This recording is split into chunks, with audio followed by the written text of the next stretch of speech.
سلام دوستان، خوش اومد به یک ویدیو جدید دیگه از ماینکرافت. امروز میخوام بهتون آموزش بدم که چجوری آب نهایت داشته باشید. اینجوری میزنید میره تو، میاد بیرون، دوباره پر میشه. اگه میخواید این ویدیو رو بهتون آموزش بدم، لایک و کامنت و سابسکرایب فراموش نشه. دمتون گرم. بزنید بریم سراغ ویدیو. لیتس گو. شما به این آیتمایی که این بالا هست نیاز دارید: سطل خالی، ردستون تورچ، استیک بیستون، یه دونه از اینا، باتن، یه پله، یه نم بلاک دلخواه، اینم سطل آب. بعد شما باید بیاید جوری 3x3 رو بگیرید، این وسطش رو 2 تا بلاک بیاید بالا.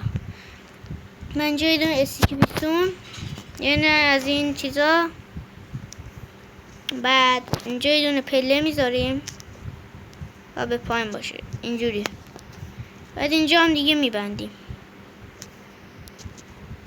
زیر این استیک بیستون هم باید اینجا یه نه ردستون تورچ بذاریم که بیاد بیرون.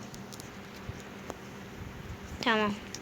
اینجا شما باید آب بزنید که آب بی‌نهایتتون منبعشه.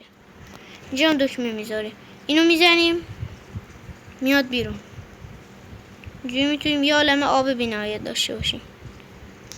امیدوارم این ویدیو خوشتون اومده باشه. تا ویدیوهای بعدی، خدا نگهدار.